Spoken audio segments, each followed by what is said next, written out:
Namaskar everyone, myself Mrs. Lakshmi Jain, lecturer beauty culture from Government Women Polytechnic College, Jaipur. आज का जो subject हम लोग पढ़ने जा रहे हैं वो है hair dressing second. Subject code है BC206 और topic high frequency treatment for hair and scalp problems. इसका पार्ट 2 आज हम पढ़ेंगे। लास्ट वाले सेशन में हमने हाई फ्रीक्वेंसी मशीन के बारे में पढ़ा था, इसके पार्ट्स के बारे में पढ़ा था और मशीन के वर्किंग प्रिंसिपल्स के बारे में पढ़ा था। आज हम उसके treatment procedures and benefits, precautions and आगे और दूसरी कॉन्ट्राइंडिकेशंस और इन सब चीज़ों के बारे में पढ़ेंगे। तो पहले थोड़ा इंट्रोडक्शन कर लेते हैं। High frequency therapy is a type of intensive hair treatment to cure dandruff, hair fall, and alopecia, thinning hair, itchy scalp, and excessively oily or dry scalp and skin carried out by treating with high frequency infrared and ultraviolet rays.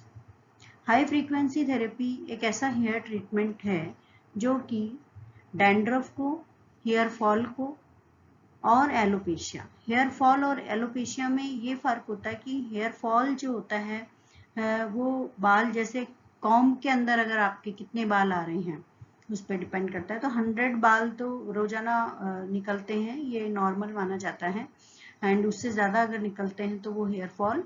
लेकिन alopecia जो होता है उसको, वैसे alopecia की कई सारी forms होती है, CDSH में आप लोगों ने उसके बारे में पढ़ा होगा, बट एलोपेशिया जिसको गंजापन कहते हैं, तो इसमें पैचेस में बाल निकलने लगते हैं, यानी खूब सारे बाल जो है वो स्कैल्प के ऊपर पैचेस की फॉर्म में निकलते हैं। इसके अलावा थिनिंग हेयर यानी बालों का पतला हो जाना, ईची स्कैल्प, स्कैल्प के ऊपर खुजली होना किसी प्रकार का इन्फेक्शन होने से, बैक्टीरियल इन्फेक्शन के कारण, और एक्सेसिवली ऑयली हेयर या एक्सेसिवली ड्राई हेयर और स्कैल्प। तो या तो बहुत ज़्यादा मात्रा में सीबम निकलता है तो एक्सेसिव ऑयल आ जाता है, या फिर सीबम बहुत कम मात्रा में निकलता है तो स्कैल्प और हेयर दोनों ड्राई हो जाते हैं। तो ये सारी प्रॉब्लम्स जो है वो हम हाई फ्रीक्वेंसी थेरेपी के माध्यम से उसकी इंफ्रारेड और अल्ट्रावायलेट रेज को यूज़ करके और हम इन सारी प्रॉब्लम्स को ठीक कर सकते हैं या ट्रीट कर सकते हैं। High frequency device stimulate the growth of hair follicles and suppress hair loss procedure naturally. High frequency device या high frequency current या high frequency machine बालों के जो हेयर फॉलिकल्स होते हैं उनकी ग्रोथ को स्टिमुलेट करती है, यानी कि उनको उत्तेजित करती है और हेयर लॉस को नेचुरल तरीके से कम करती है। Through this device, people can readily get rid of hair thinning problem. इस डिवाइस की मदद से लोग बाल पतले होने की समस्या से भी निजात पा सकते हैं। जिन लोगों के बाल पतले हो जाते हैं वो लोग भी हाई फ्रीक्वेंसी ट्रीटमेंट का सहारा ले सकते हैं। कॉमन हेयर प्रॉब्लम्स, आजकल की मॉडर्न लाइफ के अंदर लाइफ स्टाइल चेंज होने के कारण और खाने पीने की आदतों के कारण और व्यक्ति की भाग दौड़ के कारण लोग खुद के ऊपर ध्यान ही नहीं दे पाते हैं और बहुत ज़्यादा स्ट्रेसफुल लाइफ जीते हैं, जिसके कारण बहुत सारी हेयर स्कैल्प प्रॉब्लम्स या ब्यूटी से रिलेटेड प्रॉब्लम्स हो जाती है, जैसे हेयर फॉल होने लगता है, प्रीमेच्योर ग्रेइंग होने लगती है, थिनिंग ऑफ हेयर होने लगता है, डैंड्रफ हो जाती है बालों के अंदर। और इन सारी चीज़ों को ट्रीट करने के लिए उसके पास ना तो समय होता है, और कई बार होता है कि वो बहुत ज़्यादा मनी भी बहुत ज़्यादा स्पेंड कर चुका होता है इन सब चीज़ों के ऊपर, लेकिन उसको कोई लाभ नहीं मिलता है। बट ब्यूटी सलून्स के अंदर हाई फ्रीक्वेंसी ट्रीटमेंट को यूज़ करके हम कुछ कॉमन हेयर और स्कैल्प की प्रॉब्लम्स के ऊपर ही आज हम विशेष रूप से बात कर रहे हैं, उनको ट्रीट कर सकते हैं। तो चित्र दिखाया गया है यहाँ पे हेयर फॉल और हेयर लॉस। तो हेयर फॉल में कि जब आपके पिलो के ऊपर बाल आपको दिखाई देने लगे या हेयर ब्रश में या कॉम्ब में बाल दिखाई देने लगे बाल का गुच्छे के रूप में, तो उसको हम हेयर फॉल कहेंगे। लेकिन दूसरे वाले डायग्राम में आप हेयर लॉस देख रहे हैं और इसमें स्कैल्प के ऊपर बिल्कुल एक बड़ा सारा पैच बना हुआ है, तो एकदम मतलब स्कैल्प दिखाई देने लग जाता है, एकदम खोपड़ी नजर आने लग जाती है, बाल पूरी तरह से उस पर्टिकुलर स्पेस से हट जाते हैं। तो ये एक जीन्स की वजह से भी हो सकता है, हेरिडिटरी भी हो सकता है और हार्मोनल चेंजेस की वजह से भी हो सकता है, और भी इसके दूसरे कारण हैं जो हम बाद में पढ़ेंगे। तो ये दो स्थितियां हमें दिखाई गई है यहाँ पे, हेयर फॉल और हेयर लॉस। इनको हम हाई फ्रिक्वेंसी ट्रीटमेंट से किस प्रकार से ट्रीट करेंगे ये हम आगे पढ़ेंगे। और दूसरी सिचुएशन है डैंड्रफ, इची स्कैल्प, ऑयली स्कैल्प और ड्राई स्कैल्प। तो डैंड्रफ के बारे में हम ये जान लेते हैं कि डैंड्रफ जो है वो एक प्रकार की डेड सेल्स जो नेचुरल तरीके से हमारे स्कैल्प के ऊपर बनती है, वो जब हटने लगती है और अगर डेड सेल्स बहुत ज़्यादा मात्रा में बनती है और इस दौरान अगर बालों की साफ सफाई नहीं होती है, बालों के अंदर ऑयल बहुत ज़्यादा होता है और वो साथ में फिर गंदगी भी उसके ऊपर जमा हो जाती है, तो वो डैंड्रफ का रूप ले लेती है, जिसको हम रूसी भी कहते हैं।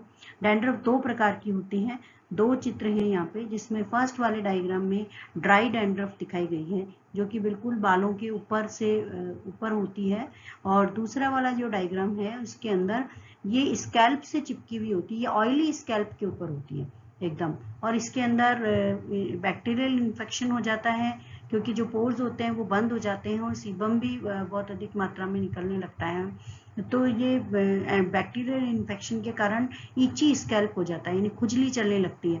तो वो खुजली चलने की वजह से रेडनेस भी आप देख पा रहे हैं यहाँ पे। तो ये मतलब ऑयली डैंड्रफ हम इसको कह सकते हैं, जो कि स्कैल्प के साथ में चिपकी हुई रहती है। तो इसको भी हम हाई फ्रिक्वेंसी ट्रीट कर सकते हैं। हाई फ्रीक्वेंसी इलेक्ट्रोथेरेपी मशीन को एक बार रिवाइज कर लेते हैं, उसके पार्ट्स को एक बार रिवाइज कर लेते हैं। इसमें हम दो मेन स्विचेस देख पा रहे हैं, एक ऑन ऑफ का स्विच है और दूसरा इंटेंसिटी कंट्रोलर है, जिससे हम करंट को कंट्रोल कर सकते हैं। इसमें एक एबोनाइट दिखाया गया है, जो एबोनाइट है वो एक प्रकार का हैंडल होता है जिसके अंदर जो ग्लास इलेक्ट्रोड है उसको इंसर्ट किया जाता है और उससे फिर जो ओजोन गैस होती है वो ग्लास इलेक्ट्रोड के अंदर आ जाती हैं। और दूसरी जो लीड दिखाई गई है उसको पावर सप्लाई के साथ में, मेन कनेक्शन लीड है वो, जो कि पावर सप्लाई के साथ में कनेक्ट होती है। और नीचे की तरफ ग्लास इलेक्ट्रोड्स दिखाए गए हैं जिसमें मशरूम इलेक्ट्रोड या बल्ब इलेक्ट्रोड है, कॉम टाइप इलेक्ट्रोड है, टंग इलेक्ट्रोड है और ड्रॉप वाला या पिन टाइप इलेक्ट्रोड है एंड वाई शेप्ड इलेक्ट्रोड है। सारे चीज़ों को यूज करके अब हम एप्लीकेशन के बारे में पढ़ेंगे कि हाई फ्रीक्वेंसी को हम किस तरह से अप्लाई कर सकते हैं। इसको हम दो तरीके से अप्लाई कर सकते हैं, इनडायरेक्ट और डायरेक्ट, दो तरीके के मेथड्स होते हैं। डायग्राम में आप देख पा रहे हैं एक मेथड के अंदर डायरेक्ट मेथड है फर्स्ट वाला, जिसमें कॉम को डायरेक्टली स्कैल्प के ऊपर रखा हुआ है, उसको हम डायरेक्ट मेथड कहते हैं, जिसमें मशीन को हम डायरेक्ट जो है बॉडी के साथ में टच करते हैं। और दूसरा वाला जो चित्र है उसमें आप देख रहे हैं कि एक रॉड है जो कि क्लाइंट के हाथ में पकड़ाई गई है और जो थेरेपिस्ट है वो उसको ऊपर से मसाज दे रही है। तो जो करंट है वो इनडायरेक्टली उस एरिया पर, अफेक्टेड एरिया के ऊपर प्रवाहित हो रहा है। तो इस प्रकार से दो मेथड्स के साथ में हम उसको यूज करते हैं। ये डिपेंड करता है कि जो प्रॉब्लम है उसकी कितनी सीवियरिटी है उसके ऊपर। तो इनडायरेक्ट मेथड के बारे में जान लेते हैं। The current flows through the clients body using the therapist hand. जो इनडायरेक्ट मेथड के अंदर जो क्लाइंट है जिसके हाथ में रॉड होती है उसकी बॉडी के अंदर करंट फ्लो होता है और वो जो थेरेपिस्ट उसको टच कर रही हैं, जो ट्रीट कर रही हैं, उनके हाथों में करंट फ्लो पास होता है उनके क्लाइंट के through. to perform massage which conducts the current, the client holds the intensified saturated electrode. जो इलेक्ट्रोड है उसको क्लाइंट के हाथ में पकड़ा दिया जाता है और स्पेशली जो सैचुरेटर वाला इलेक्ट्रोड है उसको ही हम, जो हमने लास्ट सेशन में पढ़ा था, उसको हम यूज करते हैं इस मेथड के लिए। And direct method, direct application is directly on to the skin using an glass electrode. किसी भी जो भी एरिया पे ट्रीट कर रहे हैं उसी के हिसाब से ग्लास इलेक्ट्रोड का चूज किया जाता है। जैसे अगर स्कैल्प पे और हेयर में कर रहे हैं तो कॉम टाइप इलेक्ट्रोड को डायरेक्टली जो है वो क्लाइंट के स्कैल्प पर रख के डायरेक्ट मेथड से हाई फ्रीक्वेंसी ट्रीटमेंट दिया जाता है। डायरेक्ट मेथड से दिया जाने वाला हाई फ्रीक्वेंसी ट्रीटमेंट ज़्यादा इफेक्टिव होता है, उसमें कम ड्यूरेशन में ट्रीटमेंट हो पाता है। Next is procedure of high frequency treatment, इसका प्रोसीजर स्टेप बाय स्टेप पढ़ेंगे। First step is the hair is divided into 5 to 6 sections. हम किसी का भी ट्रीटमेंट करें, चाहे हम डैंड्रफ के लिए ट्रीट करें, चाहे हम हेयर लॉस हेयर फॉल के लिए ट्रीट करें, या हम हेयर लाइस के लिए ट्रीटमेंट करें, तो किसी भी तरीके का ट्रीटमेंट अगर हम हेयर और स्कैल्प पर कर रहे हैं तो प्रोसीजर जो है वो सेम रहेगा। तो फर्स्ट स्टेप में the hair is divided into 5 to 6 sections. जो पूरे हेड के ऊपर जो बाल होते हैं उनको 5 to 6 सेक्शंस के अंदर डिवाइड कर लिया जाता है। Then the comb electrode emits ultraviolet rays on affected area. उसके बाद कॉम इलेक्ट्रोड जिसके अंदर अल्ट्रावायलेट रेज आती है उसको अफेक्टेड एरिया पर या फिर पूरे स्कैल्प के ऊपर 2 से 3 मिनट तक हम उसको कॉम करते हैं। Then oil massage for 20 to 25 minutes, और उसके बाद moisturising hair mask from root to tip. एक कंडीशनिंग या मॉइस्चराइजिंग हेयर मास्क लगाते हैं जिसको बालों की पूरी रूट से लेकर के और उसको टिप तक यानी हेयर शाफ्ट तक उसको लगाया जाता है, और 15 से 20 मिनट तक उसको हम रखते हैं बालों के अंदर। Treat the here with steam, उसके बाद बालों में स्टीम दी जाती है। 5 से 7 मिनट के लिए बालों में स्टीम दी जाती है ताकि जो बालों के जो पोर्स होते हैं स्कैल्प पर, जो पोर्स हैं रोम छिद्र जो होते हैं वो खुल जाएं, और जो भी ट्रीटमेंट हम कर रहे हैं वो ज़्यादा इफेक्टिव हो, और या जो भी प्रोडक्ट्स हम यूज़ कर रहे हैं उनके पेनिट्रेशन उनका बढ़ जाए। Then the hair is exposed to infrared bulb rays 7 से 8 मिनट तक। The treatment lasts for 45 to 50 minutes. The hair is exposed. उसके बाद हम इंफ्रारेड वाला बल्ब यूज करते हैं जिसके अंदर इंफ्रारेड वाली रेज होती है, वो हम 7 से 8 मिनट तक देते हैं।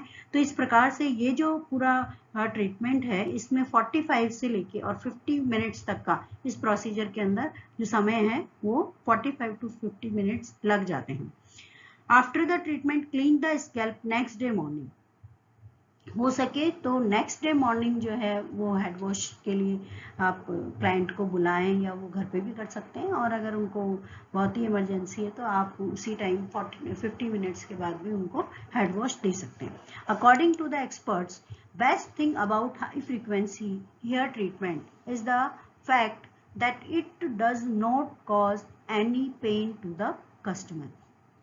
इसकी सबसे बड़ी विशेषता यह है हाई फ्रीक्वेंसी ट्रीटमेंट की कि इसमें कस्टमर को या क्लाइंट को किसी भी तरीके का कोई भी पेन फील नहीं होता है, मतलब दर्द उनको नहीं होता है किसी भी तरीके का।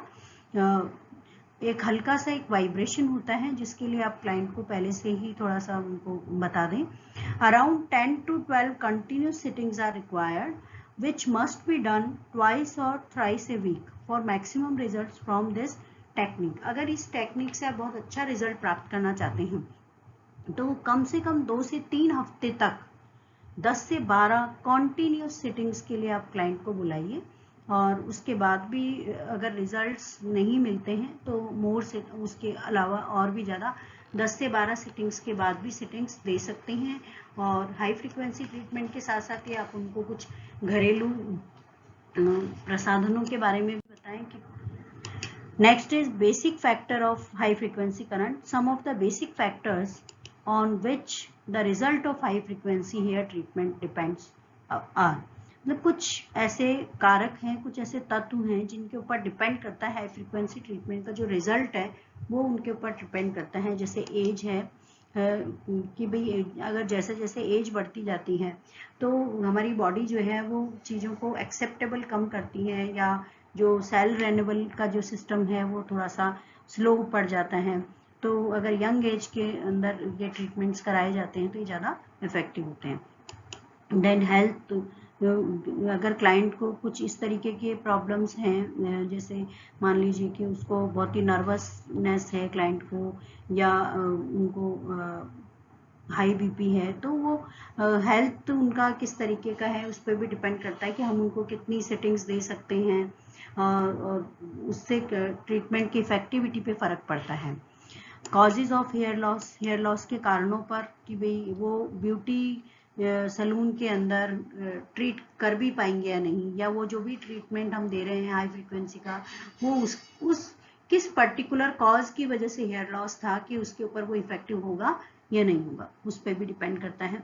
न्यूट्रिशनल डाइट, हम ऊपर से ट्रीटमेंट दे रहे हैं लेकिन अगर अंदर बॉडी के अंदर कुछ डेफिशिएंसीज होंगी, न्यूट्रिशनल डेफिशिएंसीज अगर होंगी जो कि डाइट के थ्रू ही पूरी हो सकती है, तो ट्रीटमेंट जो है वो इतना इफेक्टिव नहीं होगा। लेकिन अगर वो साथ में बैलेंस डाइट देंगे और किसी भी प्रकार की कोई विटामिन की या किसी भी प्रकार का कोई प्रोटीन की इनकी डेफिशिएंसी अगर नहीं होगी, तो डेफिनेटली जो ट्रीटमेंट है वो भी बहुत इफेक्टिव होगा। डेली रूटीन, डेली रूटीन यानी कि वही जीवन शैली की बात आती है कि वो अपना जो दिनचर्या है उसको सही करें ताकि शारीरिक और मानसिक तनाव जो है उनको ना। Causes of hair loss,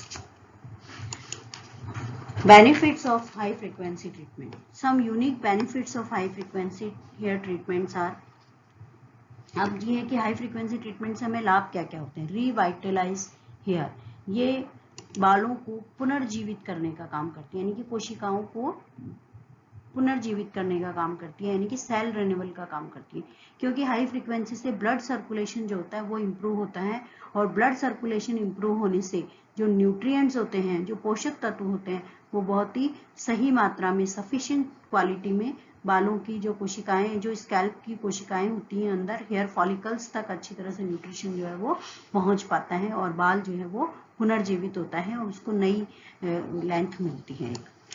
manages thinning hair, और इसी तरह से जब बालों को न्यूट्रिशन अच्छा मिलता है तो बालों का जो पतला है वो बाल भी जो है वो धीरे धीरे मोटे होने लगते हैं।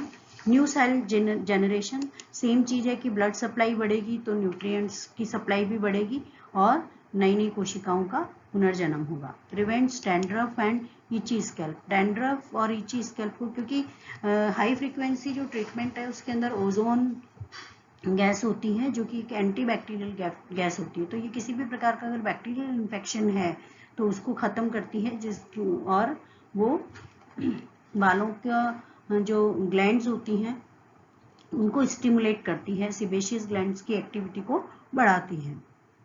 Reduces hair fall, high frequency improves penetration, जो डेड सेल्स को ऊपर लेकर के आती है, और कोई भी जैसे ऑयल मसाज अगर हम कर रहे हैं डायरेक्टली तो वो इसके पेनिट्रेशन को इम्प्रूव करती है, तो इस तरह से ये हेयर फॉल को रोकती है।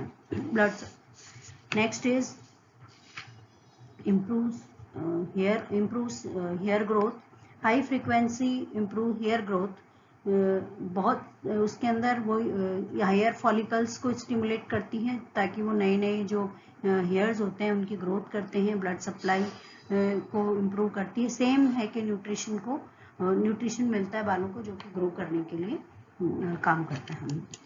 इम्प्रूव सिक्रीशंस, जो ग्लैंड्स के सिक्रीशंस होते हैं, जैसे सेबेशियस ग्लैंड्स का जो सीबम बनता है उसको ये एक्टिवेट करती है, जिसकी वजह से कि सीबम क्योंकि बालों को हेल्दी बनाने के लिए, बालों को शाइनी बनाने के लिए जरूरी होता है, तो इसलिए सीबम के प्रोडक्शन को ये इम्प्रूव करती है।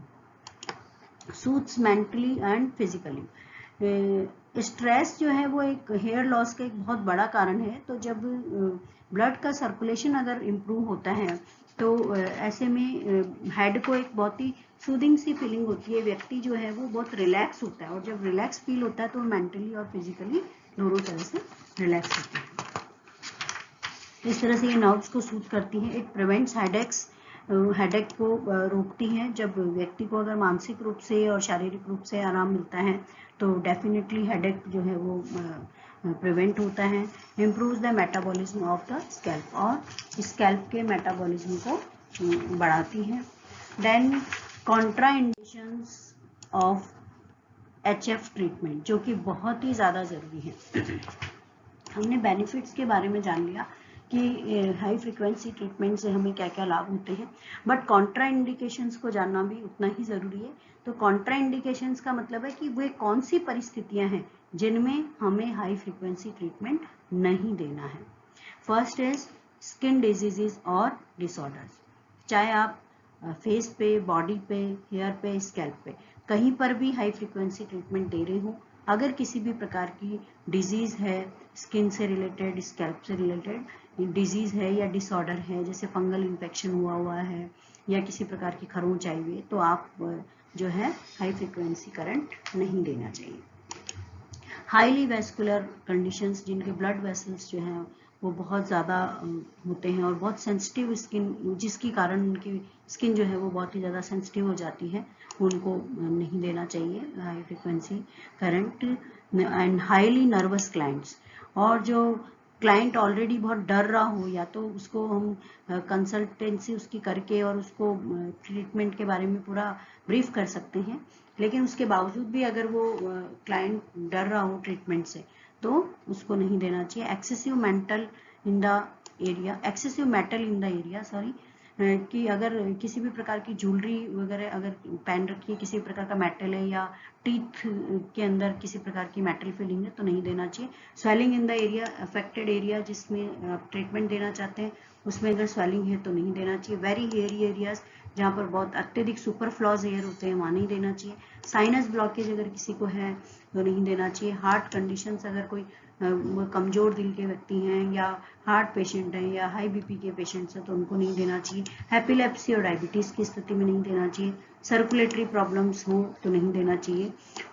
प्रेग्नेंट लेडीज को नहीं देना चाहिए। आस्थमेटिक जो पेशेंट्स होते हैं उनको हाई फ्रिक्वेंसी ट्रीटमेंट नहीं देना चाहिए। And last is cuts to the skin in the area to be treated, और जिस एरिया को आप ट्रीट करने जा रहे हैं, अगर उसमें किसी भी प्रकार का कोई कट है, चोट लग गई है या खरोंच आ गया है, तो उस एरिया में हम नहीं देंगे। Then precautions during HF current, care should be taken around the hairline as sensation will be increased because hair is a good conductor। अगर आप फेस के ऊपर उस ट्रीटमेंट को दे रहे हैं तो हेयर लाइन से दूर रखें, और कांटेक्ट नहीं तोड़ें क्लाइंट के साथ में किसी भी प्रकार की, और ज्वेलरी नहीं पहनी हुई होनी चाहिए। जब अगर आप इनडायरेक्ट मेथड से अगर हाई फ्रीक्वेंसी दे रहे हैं, तो आप इस बात का ध्यान रखें कि क्लाइंट के हाथ में रिंग नहीं होनी चाहिए।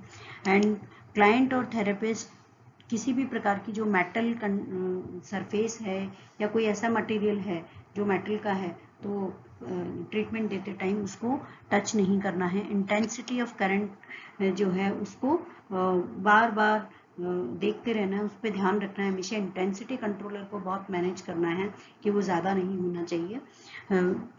And care must also be taken with any belts that have metallic buckles that the therapist may be wearing as part of her uniform or worn by the client if clothing is kept on। अगर कपड़ों में किसी भी प्रकार का कोई belt लगाया हुआ है जिसमें मेटेलिक बक्कल है, तो उसको नहीं पहनना है। ध्यान दें इस बात पे। Side effects of the treatment, वैसे तो हाई फ्रिक्वेंसी के कोई साइड इफेक्ट्स नहीं होते हैं, लेकिन फिर भी अगर प्रिकॉशनरी मेजर्स का ध्यान नहीं दिया जाए तो कुछ साइड इफेक्ट्स हो सकते हैं, जैसे increased frequency may cause excessive stimulation of sebaceous glands.